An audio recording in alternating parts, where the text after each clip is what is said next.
Welcome back, and we begin our topic with Tiger Woods. Tiger Woods was seen at Augusta. No word if he's going to be playing just yet. There's a sighting. But there has been some other news involving Tiger Woods outside of a Woods sighting. Is that he's dropped out of the top 100 world rankings amongst golfers. A little bit maybe surprising, somewhat. You saw this coming with his skill set diminishing. But do you still see Tiger Woods as that, I won't say demonstrative guy, but a guy who could maybe come out and pull off a victory, could be a contender, not say for Augusta, but a major or even just any tournament down the road? Andrew. He could. It's like he's getting older. It's like every other golfer who gets older. Eventually they can come back and they can win a tournament every once in a while. Like a guy like maybe like a Vijay Singh or an Ernie Els who came and won majors in their older years. He could probably do it as well. Like, this isn't the dominant Tiger Woods we've had where, we're looking at maybe he's going to sweep the majors. No, this is he'll pick his spots kind of in a sense to win majors, but he's older. That's the key here. Guys get older, they move on, the next generation comes in, and Tiger's no different. Age doesn't have to discriminate against anybody. Yeah, I agree on this one again. I think golf is that kind of a sport where you can play well into more so than some of the other sports. Play as you get a little older. However, with the injuries that he's had, I think he started out with knee injuries and then it's been back bother him. The older you get, the harder it is to recover from those types of things. So to think that you're going to see Tiger Woods as a dominant, even a top 10 player, I don't think is very realistic. But to say that he's not ever going to win another major, I think that there's definitely an opportunity for a player like that to do something in the future. NFL meetings concluded, and there was a lot of talk about, or at least one proponent, I don't want to say proponent, but one man who endorses it, Bill Belichick, who said, you know what, I think we need more cameras in the end zone to be more definitive in terms of what's a catch or not a catch or touchdown, that sort of thing. It got shut down. Now, it's one thing when you say, okay, it doesn't make any, makes any sense or whatever won't work. The excuse the NFL used, it's too expensive. This is the National Football League, which is a billion-dollar industry, and they say putting in a few more cameras is too expensive. Bill Belichick was irate. And this is a guy who's probably the most calmest person you would see on the sidelines. Very little emotion shown by that guy. He doesn't even smile when he wins the Super Bowl, it seems. Is this the dumbest rule? And this is what Bill Belichick agrees with. It's ridiculous. The dumbest excuse, that is, the NFL has ever produced by saying it's too expensive to bring in cameras. You are a billion-dollar industry, a multi-billion-dollar industry, that is.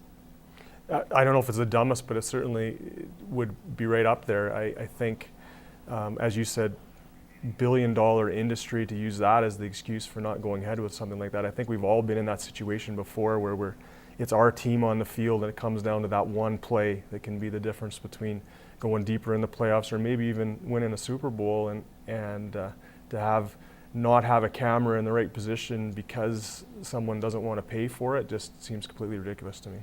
And Bill Belichick is endorsing more cameras.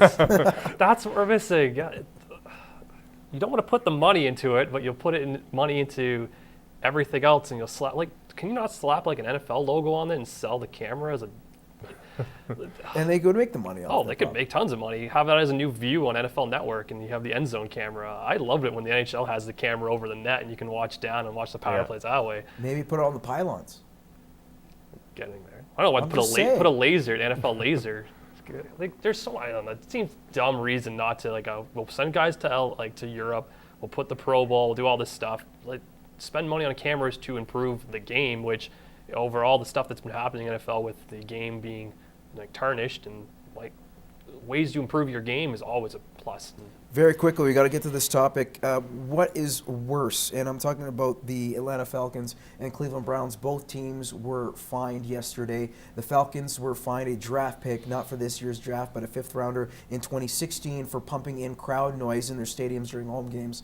And then you had the Cleveland Browns GM, Ray Farmer, who was texting down to coordinators and down on the sidelines, which is a big no-no in terms of the NFL. It only resulted in a small fine, really, by NFL standards.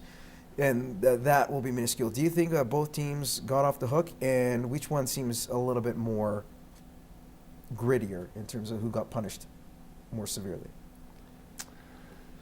That's a tough one for me again. On the one hand, there's definitely a difference there. For me, it's hard to imagine that a text from a GM down to a sideline is going to be necessarily a game changer. I know there's rules, and he broke the rules, and it almost seemed like more of an individual punishment where it's a slap on the wrist saying you knew what the rules were and you broke them, so here's what it's going to be. Where the other situation to me is more, yeah, it deserved a little bit more of a punishment because it's a little bit embarrassing that you have to pipe music in, crowd noise in to try to sway the game. But to me, that one's more of a team decision. It's more has a greater impact on the outcome of a game potentially. So I would say, losing a draft pick, albeit a fifth a year from now, maybe was a little bit light, but I think it will have an impact. Take the money from the fines, buy the cameras. There you go. You can't tell me these cameras cost $500,000 each. More hard. I don't know who's just harsh. They're both. They fit the crime? They got to. Like the guy texting down, you have play announcer, guys up top anyway, like calling down plays on the field. So is a GM texting a coach going to make that much of a difference to a play? I doubt it. Piping in crowd noise, I don't know why you'd pick they for 6 and 10, so it obviously didn't help them. But I'd pipe in something else like jet engine noise or something to slow it. Yeah. We're going to leave on that note. We're going to be back with more Gloves Are Off, no jet engines necessary. No.